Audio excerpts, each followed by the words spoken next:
आज हम लोग एक अनोखा केस जो आसाम में हुआ था उसके बारे में बात करने जा रहे हैं। ये जो अनोखा केस था, ये केस ऐसा था कि कोई भी क्राइम के लिए, कोई भी क्रिमिनल एक्टिविटी के लिए आज तक शायद ही ऐसा हुआ रहेगा जहाँ पे एक जज को, एक लोअर कोर्ट के जज को कुछ पनिशमेंट मिला हो या इसके बाद उस जज को हैंग टिल डेथ ये पनिशमेंट मिला हो। ऐसे नहीं हुआ रहेगा। ये जो केस था ये एक्चुअली बहुत ही अनोखा केस था, जो कि एक डिस्ट्रिक्ट एंड सेशन कोर्ट के जज को फांसी का सजा सुनाया गया था, and that was in the year 1976। ये उस जज का केस था जिनका नाम था उपेंद्रनाथ राजखोआ। तो उपेंद्रनाथ राजखोआ एक very much well educated person थे, और उनका बेसिकली धुबरी में पोस्टिंग हुआ था इन द ईयर 1969। 1970 में उनका रिटायरमेंट होने वाला था। तो 1969 में उनका धुबरी में पोस्टिंग होने के बाद अभी वो एक कोर्ट के जज थे। उस हिसाब से उनको काफ़ी फैसिलिटीज़ दिया गया था। जो फैसिलिटीज़ दिया गया था उसमें से उनको बंगलो मिला हुआ था, उनको सर्वेंट्स मिले हुए थे, और बहुत सारे फैसिलिटीज़ मिले हुए थे। और उनका जो फैमिली था, उस फैमिली पे उनका वाइफ जिनका नाम था पुतुली राजखोआ, और 3 डॉटर्स थे। जो बड़ी बेटी थी उनका नाम था निर्माली राजखोआ, सेकंड डॉटर जोनाली राजखोआ, और थर्ड डॉटर रूपलेखा राजखोआ। अभी जब राजखोआ जी आते हैं इन धुबरी, उनको बंगलो नहीं मिला था। पहले तो वो सर्किट हाउस पे रुकते हैं कुछ दिनों के लिए, इसके बाद उनको बंगलो मिल जाता है। बंगलो के साथ उनको सब तरीके का सुविधा उनको मिलता है। सर्वेंट्स मिलते हैं, पियोन मिलता है। अब जब वो रहने लगते हैं तब उनके गार्डन में 2 बड़े बड़े पेड़ थे। अभी जो झाड़ियाँ थी, ये झाड़ियाँ ऐसे था कि एक बार एक झाड़ी था उनके बाथरूम के बगल में, और दूसरा झाड़ी उनके गार्डन में था।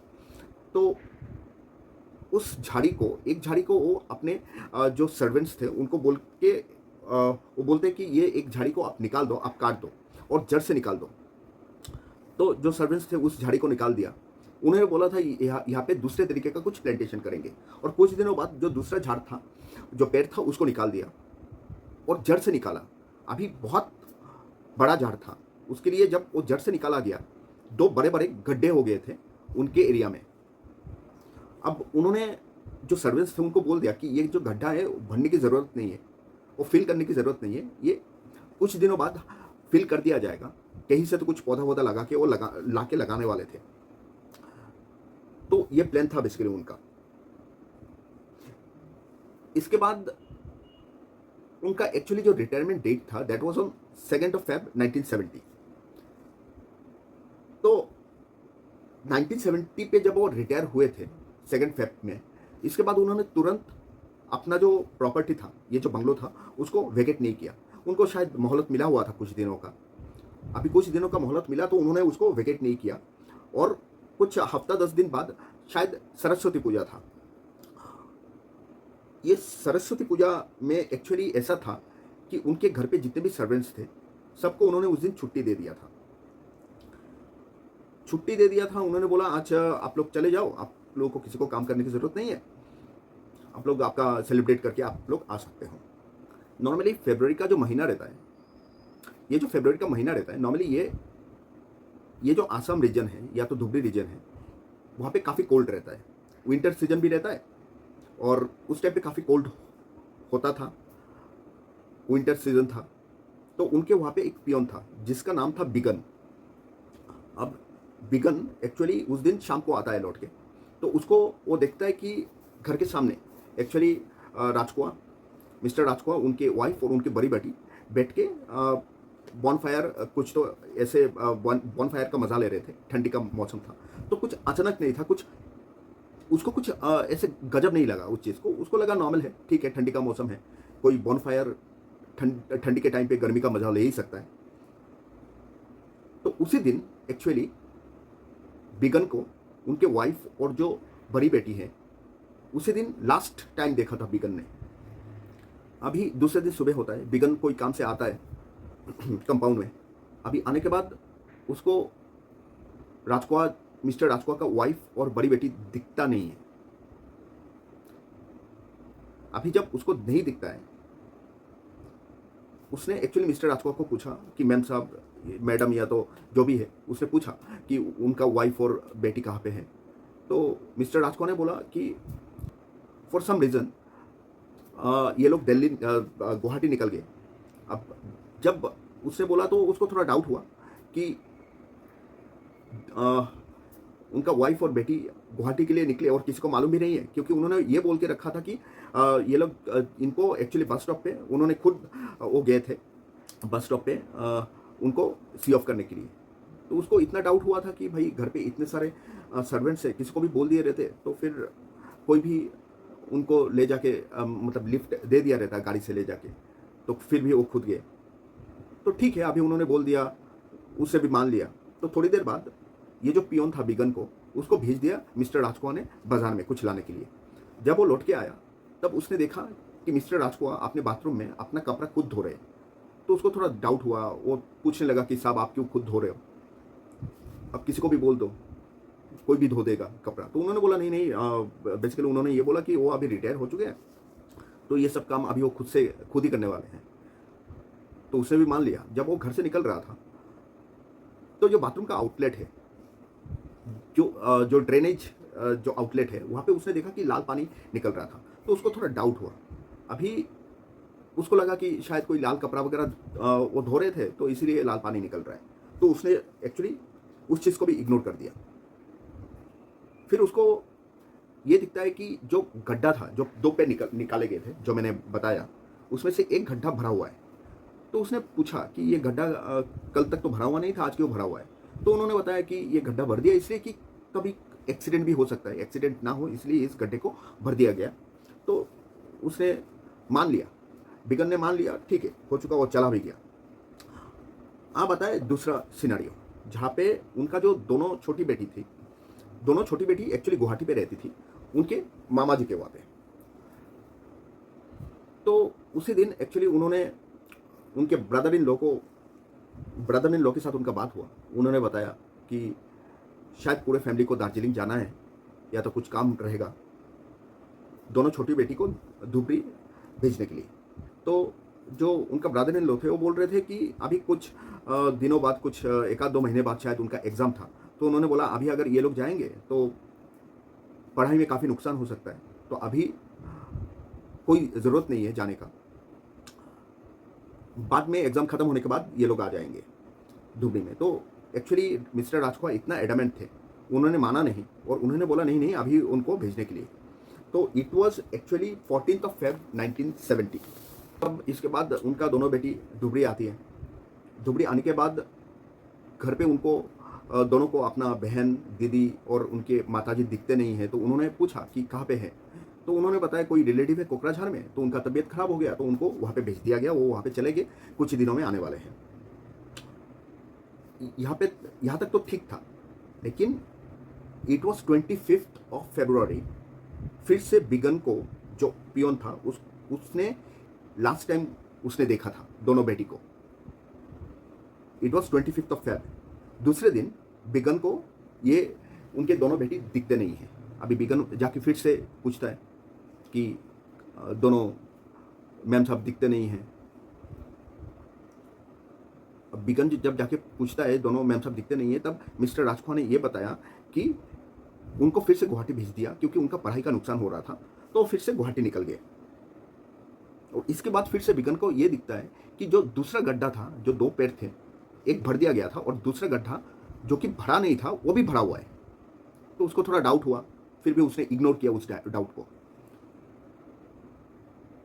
ये सब जो घटना हुआ है ये सब आपका फेब में हुआ है। इसके बाद बीच में मार्च निकल जाता है, फिर आता है अप्रैल के 15 तारीख को मिस्टर राजकुआ निकल जाते हैं सिलीगुड़ी के लिए, सिलीगुड़ी एक्सप्रेस से। वहाँ पे जाके वो सत्य प्रकाश चक्रवर्ती, जो उनका कोई जान पहचान का था, वहाँ पे जाके रुकते हैं 3 दिनों के लिए। और वहाँ पे जाके बोलते हैं कि उनका फैमिली जो है वो एक्चुअली दिल्ली में है और यहाँ पे एक्चुअली वो आए, उनके पास बहुत पैसा वगैरह है, कैश अमाउंट है, उनको कुछ प्रॉपर्टी या लैंड खरीदना है। तो उन्होंने सत्य प्रकाश चक्रवर्ती को बताया कि आप ये सब जो मिस्टर राजकुआ बता रहे हैं ये सब किसी दूसरे को ना बताए, क्योंकि थोड़ा डेंजर हो सकता है, हाथों में केस वगैरह है। तो जैसे बताया वैसा उनका जो जान पहचान का जो भी थे उन्होंने मान लिया। इधर से 3 दिन के बाद वो निकल गए, और निकल के वो कोई सवाई होटल है वहाँ पे रुकने के लिए चले गए। और वहाँ पे और दूसरे जगह पे जहाँ पे जो उनका ब्रदर इन लॉ थे, जो कि बरदा शर्मा जो थे, जो कि पुलिस का एक्चुअली डीआईजी थे पुलिस में, तो वो बिल्कुल बेचैन हो गए। उनका काफ़ी दिनों से, काफ़ी महीनों से पूरे फैमिली के साथ कांटेक्ट टूट चुका था। ना उनके बहन के साथ उनका बातचीत हो रहा था, ना भंजियों के साथ बातचीत हो रहा था, ना उनके ब्रदर इन लॉ के साथ बातचीत हो रहा था। तो उन्होंने क्या किया, वो एक्चुअली गुवाहाटी से धुबरी गए। धुबरी जाने के बाद जो बंगलो था वहाँ पे जाके बातचीत किए। उधर से कोर्ट गए। कोर्ट जाके जो जान पहचान के लोग थे उन लोगों के साथ बातचीत किया। वहाँ पे कोई जान पहचान का एक इंसान था जिसका नाम था जय प्रकाश चक्रवर्ती, जिनके साथ बातचीत हुआ। उन्होंने जय प्रकाश चक्रवर्ती को काफ़ी कंसर्न दिखाया कि पूरे फैमिली के साथ काफ़ी दिन हो चुका है, बातचीत नहीं हो रहा है, कुछ मालूम नहीं है कौन कहाँ पे है, और काफ़ी टेंशन में है। इधर रिलेटिव्स भी काफ़ी टेंशन में है। तो जय प्रकाश चक्रवर्ती ने बताया कोई टेंशन की बात नहीं है, क्योंकि जो मिस्टर राजकुआ है वो सुरक्षित है, सेफ है, और वो एक होटल में है जो कि सवाई होटल है, और कुछ रूम नंबर शायद 3 था वहाँ पे रुके हुए हैं। तो ये सब एक्चुअली होके गया जून में, और जुलाई में बरदा शर्मा अपने कोई जान पहचान के कुछ लोगों के साथ और ऑफिसर इन चार्ज जो पुलिस के थे उनको साथ में ले जाके सवाई होटल जो है वहाँ पे जाके नॉक किए, वहाँ पे जाके पूछताछ किए। तो उनको मालूम गिरा कि हाँ कोई तो है। जब उस होटल के रूम पे उन्होंने नॉक किया तो उधर से एक्चुअली मिस्टर राजकुआ निकले। मिस्टर राजकुआ को देखने के बाद जैसे कि उनके जान पे जान आया, तो उधर से जैसे राजकुआ मिले तो उधर से क्वेश्चनिंग का बारी चालू होता है। अब क्वेश्चनिंग जब चालू होता है, जितने भी लोग थे सब एक एक करके सवाल दाग रहे थे कि फैमिली कहाँ पे है, कोई नहीं दिख रहा है, कोई यहाँ पे होटल में नहीं है, कोई इतने दिन हो चुके किसी के साथ कोई कांटेक्ट नहीं है। तो कभी कभार मिस्टर राजकुआ बोल रहे थे फैमिली दिल्ली में है, कोकराझार में है, कुछ ना कुछ घुमा रहे थे। फिर उन्होंने देखा कि वो ज़्यादा देर घुमा नहीं पाएंगे सबको, तो उन्होंने बोला कि मैं ऐसे बता नहीं सकता, आप मुझे एक पेन एंड पेपर दो, मैं लिख के बताऊँगा। तो उन्होंने एसएमएस में लिखना चालू किया, और लिखते लिखते इन्होंने ये बताया कि फैमिली का कोई भी जिंदा नहीं है अभी। फैमिली से एक भी उनका वाइफ या तो उनका भांजी जो है कोई भी, दे आर नॉट अलाइव। तो सब लोग पूछने लगे क्या हो गया, नहीं हो गया, अभी क्या इशू क्या था, क्या कारण से, क्या सिचुएशन आ पड़ी ऐसे। तो उन्होंने बताया एक दिन ऐसा हो गया कि उनका वाइफ शायद गिर गई थी और सर पे चोट लगा। तो सर पे बहुत गहरा चोट लगा, तो उस चोट लगने के लिए उनका मृत्यु हो गया। और ये सदमा जो है उनकी बड़ी बेटी बर्दाश्त नहीं कर पाई, तो बड़ी बेटी ने स्लीपिंग पिल्स ले लिया जो कि काफ़ी हाई डोज का था। ये स्लीपिंग पिल्स लेने के लिए उसे भी दुनिया छोड़ दिया। अभी ये सब किस्सा बता रहे थे कि उनके वाइफ ने दुनिया छोड़ दिया ऐसे, उनकी बेटी ने दुनिया छोड़ दिया ऐसे। तो ये सब बात करते करते उन्होंने बताया कि फिर आगे क्या। तो उन्होंने बताया कि ऐसे होने के बाद उन्होंने कुछ लोगों को बुलाया, कुछ लोगों को बुला के कुछ पैसा वैसा दिया रहेगा, और उनको बोला कि ब्रह्मपुत्र जो रिवर है वहाँ पे बॉडीज़ को डंप करने के लिए। फिर सवाल आया कि बाकी दोनों बेटी का क्या हुआ। फिर बाकी दोनों बेटी का उन्होंने ऐसे किस्सा बताया कि उनको भी शायद ब्रह्मपुत्र के रिवर के उस तरफ ले जाके उनको ये किस्सा बता रहे थे। तो दोनों बेटी ने वो सदमा बर्दाश्त नहीं कर पाया, तो उन्होंने ब्रह्मपुत्र के रिवर में जाम कर लिया। तो ये सब चीज़ें होता गया। तो ये सब चीज़ें होने के बाद कोई भरोसा नहीं कर रहा था एक्चुअली। फिर भी लोगों ने बताया, जो लोग भी थे वहाँ पे सब ने बताया चलिए आप पुलिस स्टेशन चलिए, वहाँ पे जाके आप आपका जो भी बयान दर्ज कीजिएगा। तो उन्होंने बताया ठीक है मैं रेडी होके आता हूँ, अभी थोड़ी देर में चलेंगे। तो सबको अचानक से एक आवाज़ मिलता है घर के अंदर। सब दौड़ के जाते और देखते कि उन्होंने सुइसाइड का अटेम्प्ट किया, मिस्टर राजकुआ ने सुइसाइड का अटेम्प्ट किया विद अ नाइफ। तो इसके बाद उनका ट्रीटमेंट चालू होता है, उनको हॉस्पिटल लेके जाया जाता है, ट्रीटमेंट चालू होता है। और ट्रीटमेंट होने के बाद अब जब वो रिकवर हो ही रहे थे, इसके बाद उनको फिर से क्वेश्चनिंग किया जाता है।